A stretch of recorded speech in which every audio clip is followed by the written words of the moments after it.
Hello, my name is Christopher Jones. I'm co-founder of Chilicon Power, and we're pleased to be presenting this series of short video demonstrations of the CP-100 gateway.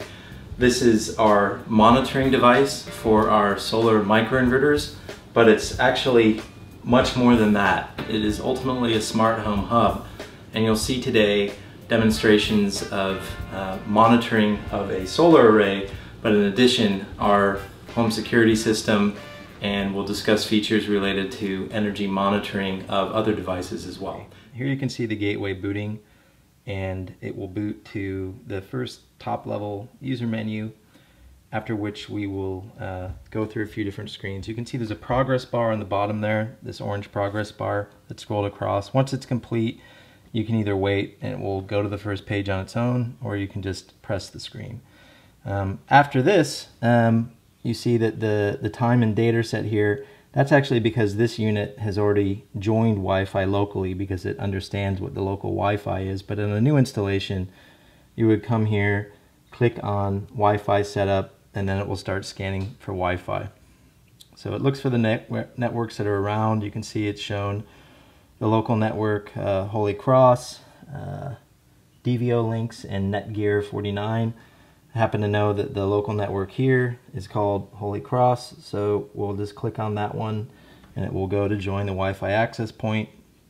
If it doesn't have the password already, it will prompt you for the network password, and you can enter the password and it will negotiate with the network and join it. So join successful, we hit OK, and now at this stage we will go ahead and look for inverters. So the first thing to do is to understand what phase the inverters might be on. So what I just did there is I went, where are we right now? We're on the menu page, and then we've gone to advanced settings, and we're going to hit survey sockets. And so this is going to scan the socket that this gateway has been plugged into, and it's going to look only for split phase setups, and it's going to scan across 2 phases. And you can see that it's finding 100% signal and 100% of the inverters on, quote, the bad split phase. Now it's bad because it means that of the 3 wires that are going to the inverters, line 1, line 2, and neutral, the communication signal, the black line and the blue line, the neutral line, are not on the same socket as this gateway is plugged into. Now the communications can still just happen over the neutral line. We've actually happened to choose this socket to show you that, but typically if you got a bad communication signal like that, it said 100% bad, you may want to go and switch the polarity into the two-pole breaker where you've wired the 240 volt inverter circuits back, and just swap the 2 lines, and then the socket that you've selected in the wall will become a good phase. But in many instances, it's fine to leave it on the bad phase. After that's done, the circuit is now communicating with the inverters, or able to communicate with the inverters. The phase has been set, and then we go and click on Inverter Wizard. You go and enter the number of inverters to discover. In this case there are 20 inverters, and hit start, and we'll start looking for inverters now, and it will give you statistics on the bottom saying what's happening. So it says that it is pulling through 16 different slots for 20 different inverters, and so far there have been 4 collisions, 5 collisions, and it will start to find the inverters and then bind the inverters. Found 1 inverter without a collision. This is a random access communication protocol that allows you to automatically discover all the serial numbers of the inverters that are on the roof. This process takes about on average about 20 seconds to 30 seconds per inverter that you have, so you can expect it to run for 5 to 10 minutes, say, for 20 inverters, something like that. It'll take between 10 and 30 seconds per inverter because it's a random access communication protocol. So we'll let this run for a minute, and then when it's complete, we'll show you what it says. So now you can see that 16 out of the 20 inverters have been connected, and the slot size has decreased from 16 to 4. So the round size, the round robin that's going out and polling for these inverters actually decreases as you get closer to the total number of connected inverters. So the process actually accelerates because there are few inverters contending for the communication link, and we're up to 18 now. And I just checked the clock, and a total of about 4 minutes has elapsed. So we'll be right on about the 5-minute time barrier. So you get a message at the end: congratulations, all the microinverters have been found and are connected to this gateway. So after that, hit close from here, and now the gateway will automatically begin communicating with the inverters, but the next step that we should do is go ahead up here and configure the array. So there are 20 modules here, and let's configure them as they are. In this system there are 2 rows of 10. So first let's do 10 here, and size of the rows by 1, and then they are in landscape configuration, and we'll save new setup. So we'll get 1 row like that, and now let's add the next set, and let's say, for example, we configure these as 1 by 10, and let's put these in portrait, and we'll add now to the existing array. So this will be clicked at the bottom, save new setup, and now we have an L shape like that going along the roof line, for example, in this case. These will start to be actively polled, and we can look at different parameters now. So we can look at, as they start to get red, the PV voltage as it's being fed in to each of the units, or we can look at the PV current that's being fed in. Of course, it'll be very small right now because there's no export. After the inverters are connected, they're shut down for 5 minutes. So we can go back over here, and then in a few minutes they will all be communicating. But for the next step, what's important is to go back to advanced settings and then go to cloud setup. Now, these 2 numbers should be collected here, the gateway ID and the authentication code. And the gateway ID here is in hexadecimal 10E003, and the authentication code is an 8-digit hexadecimal number 488B1650. So if you take these 2 numbers and go to cloud.chiliconpower.com, then it's possible to register this gateway. Alternatively, what's simpler is to click on site registration, and the instructions are here. Please register your new installation of the cloud system so that monitoring data is available at cloud.chiliconpower.com. So you can go in here and fill out the name, and you can even do things like proper capitalization. So you'll want to choose a name that is fairly unique for your sites. If you have the case that you like to put serial numbers on your sites, then you can do that. And you can include symbols, for example. Any number of different symbols here are available. So you can put site 101, say, and then done. And then call it a residential install. You should describe the amount of installed kilowatts, the street address, the city, the zip code, the state. If you click on here, you'll end up with a pop-up box that pulls down. You can select California, United States, and then these are the 2 key fields: system owner email address and installer email address. You will actually get an email sent to you because of entering these. This installer email address should be the email address that you've used for your dashboard login to cloud.chiliconpower.com for all the other installations as well. And then if you use the same email address here, then this gateway device will just be added to your existing dashboard. If you use a different email address, then you'll essentially be starting a new registration for a new dashboard, which is fine. And if you make that mistake and you don't want that to be the case and then you've left the site, you can always collect the authentication code and ID and go back and add it after the event. And this system owner email address will allow your customer, or if this is a do-it-yourself installation, as the customer, you can enter the system owner email address and an email will be sent to you with registration details. So, so that should be saved and then sent out. And then at this point, you can actually go back and look at the array, and we can see at the top level, the system now is showing that it's exporting 3,514 watts. And these are the PV voltages on the array. We can select the power level, and you can see these are the different powers that are there.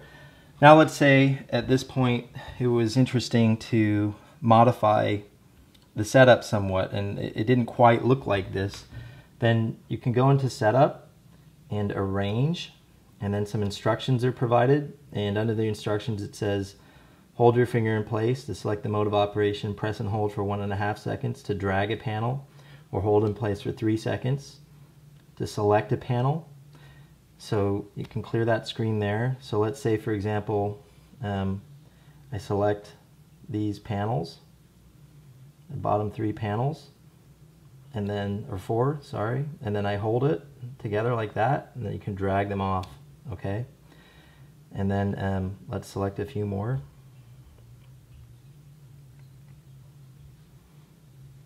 Hold it down, watch for it to say drag mode there, and now these have dragged together. And the reason why these all drag together was that they're all selected together. To deselect them all, click back in the middle of the screen, go back here and select these modules, hold down, and you can drag them back here, deselect them, select them again.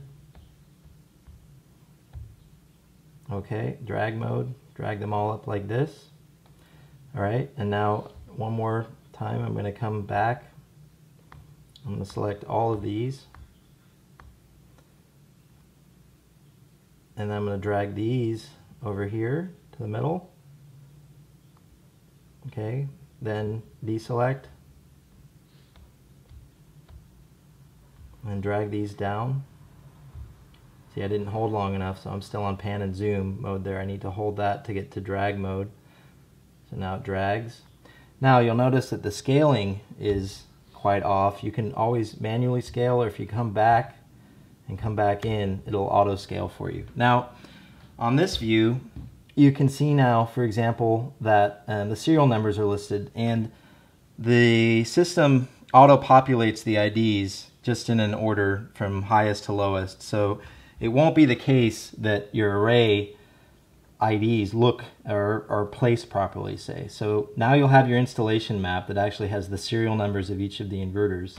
And if you drag with 2 fingers, you can zoom in and see those serial numbers, right? So there, for example, the local ID is number 13 there on that unit, and then the serial ID is 80D0018A.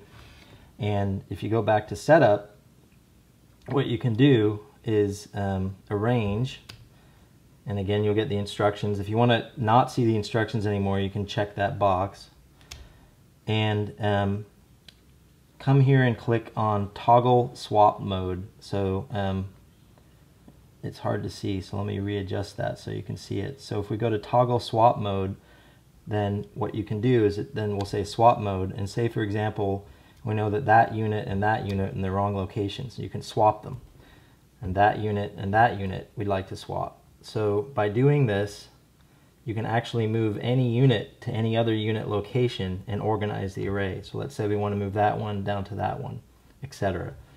Each of these is swap mode. Now, if you over-specified the array, and say you had an odd number and you started with a square array and you wanted to delete a module, then it's possible to highlight the module while you're in arrange mode and then hit delete modules, and it will delete a module.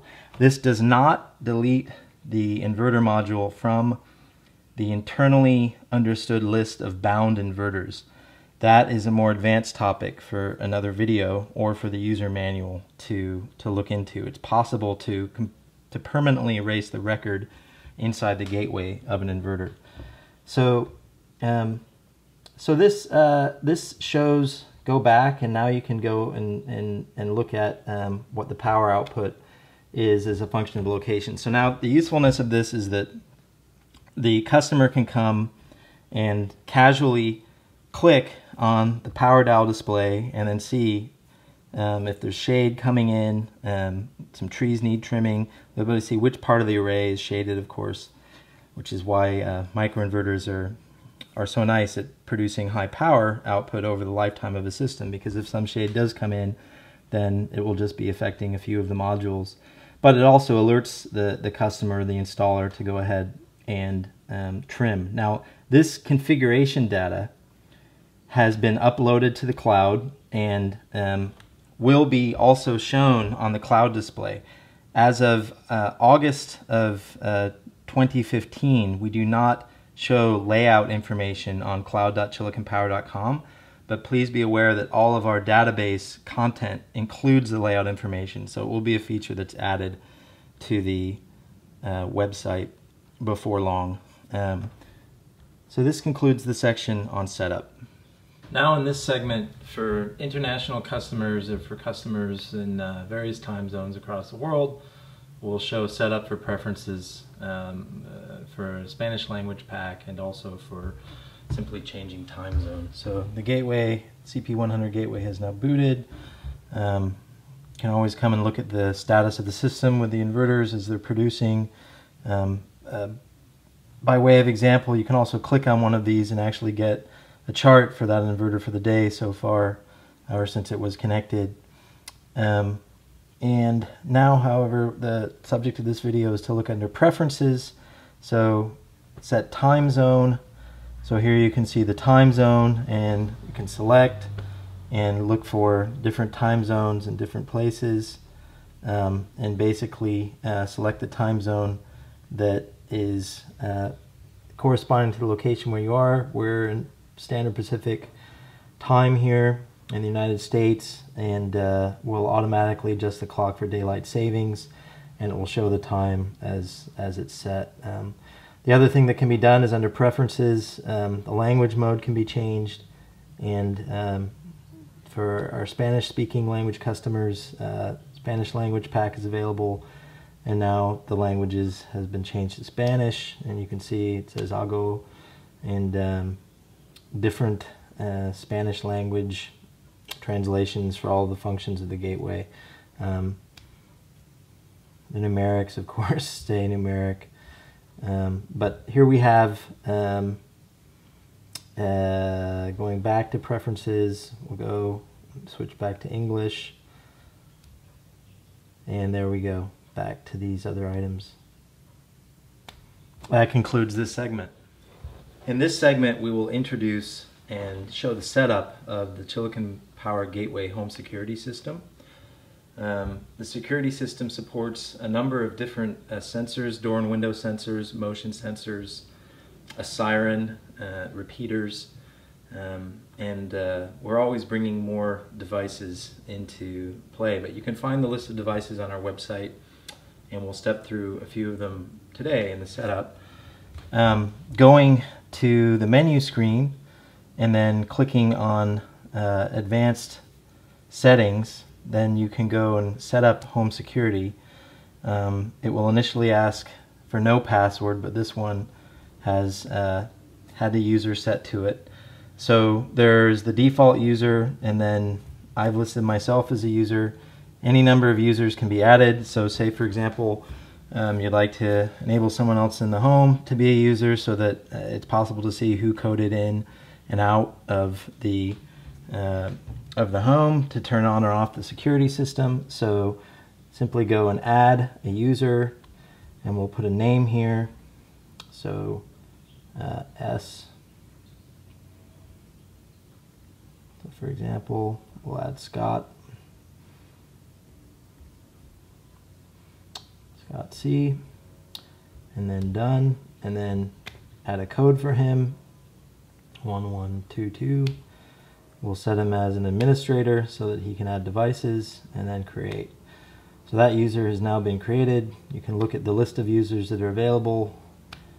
There's Scott. You can edit, you can change the code, you can change the permissions, you can delete the user, you can add more users. So now, after the users have been set up, come to devices.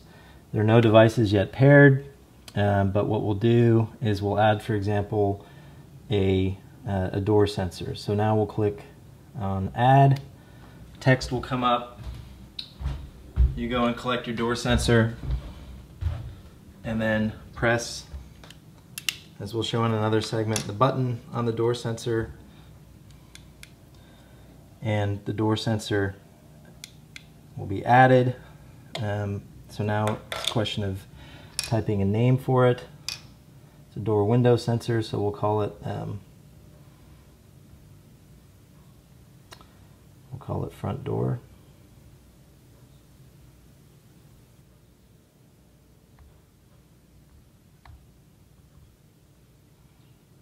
Okay, done. And then attributes can be set. So it triggers an alarm in away mode, triggers an alarm in stay mode. We'll go through what those things mean. You can delay the triggers, and you can record events when things are opening and closing. So we'll stay with the defaults and just hit save. And now we'll add another sensor. So let's add now a siren. Actually, press the button underneath, and it will show a constant blinking. Then the device can be tested after it's been paired. First it needs to be named.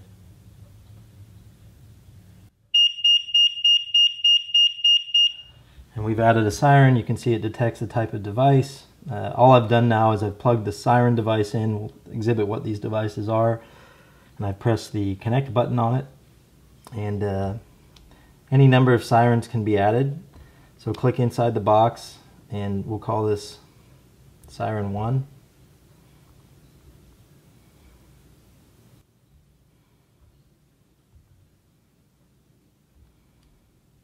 Done.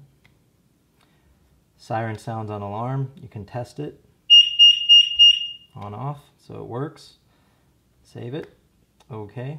And then, for example, if you have a relatively large home or a larger space, it might be interesting to add another device known as a repeater. So let's add a repeater module now. To add a repeater to increase range at a longer distance in the home from the gateway, plug the repeater into the wall, press the button on the side, and it will pair and go solid. Now it's joined to the network, and signals that are farther away from this repeater than the gateway will actually traverse through the gateway and then back, through the repeater and then back to the gateway, and vice versa.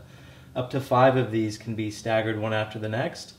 You should add them from the closest distance into the gateway out. That way, as you're adding additional devices, the repeaters that you've added closer to the gateway can be used to join the repeaters that are further away from the gateway. The repeater device comes up, asks for a name, so we'll call this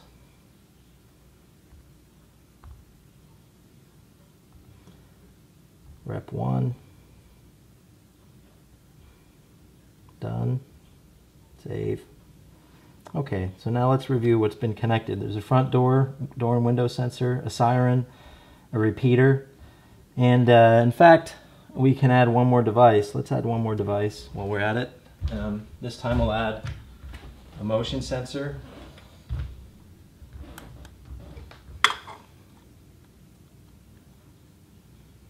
And there you can see the multi-sensor version 5 has been added. So this doesn't just detect motion, but it provides humidity, temperature, vibration, I think ultraviolet, a few other things. We have specs on our website for our partner company Aeon Labs, who provides this device. So we'll call this motion,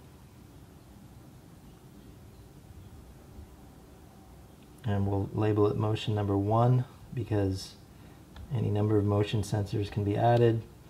And the attributes associated, again, triggers alarm in away mode, triggers alarm in stay mode, so we'll save that. as is. And now we can see the list of devices. There are 4 devices connected. Devices can be removed as well or added. So say for example, you wanted to remove that repeater, then we could go and click on delete and go back then over to the device. Click on its button and the device has been removed from the list. So it's as simple as that. If you want to change the properties later of a device, say for example the door and window sensor, and you'd like it to trigger only in away mode but not in stay mode, then that can be turned off after the event. So you can always go back and edit things if you decide you want activation of the alarms to be in different sequences. Okay, so then we're done with this setup. You can view the status, for example. Front door open, front door closed, front door open, front door closed. The motion sensor is showing idle and the siren is off currently. So we'll go back from there and exit this menu. And in the next segment we'll show activation and control of the alarm. So now the security system has been set up, the sensors are all prepared and ready. So for example, if you're going to leave your home, click arm and then arm away, and then you've got 60 seconds to leave before the sensors become active, the door sensors, the motion sensors, and we'll set off the siren. If you want to abort prior to the 60 seconds, you can abort and enter your code. Any of the user codes will cause the system to abort. Only users with administrator privileges can add or remove sensors. But we go back to ARM again, so we'll do ARM away, and we'll not enter a code, and we'll let it actually count down now.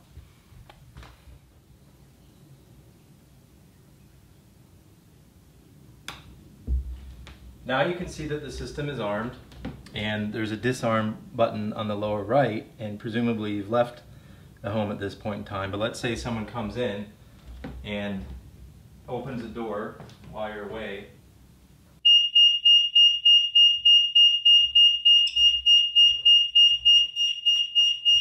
The alarm starts to sound. You have to code in to go off. So that codes in to go off. Now we could have made a delayed entry as well on the sensor setup so that you have 60 seconds to re-enter the property before having to disarm the system. And that's just in the settings back on this page. Over here, whoops, under advanced settings here, under home security setup. So same code that you used to disarm, you use to get back in here. You would go to devices and go to the door window sensor, and it would be a delayed trigger in away mode, and we would have had a delay of time, 60 seconds to code in before the alarm had gone off. So that shows operation of the alarm system. Thank you very much for joining this set of videos, and please send any questions or comments you have to info@chiliconpower.com.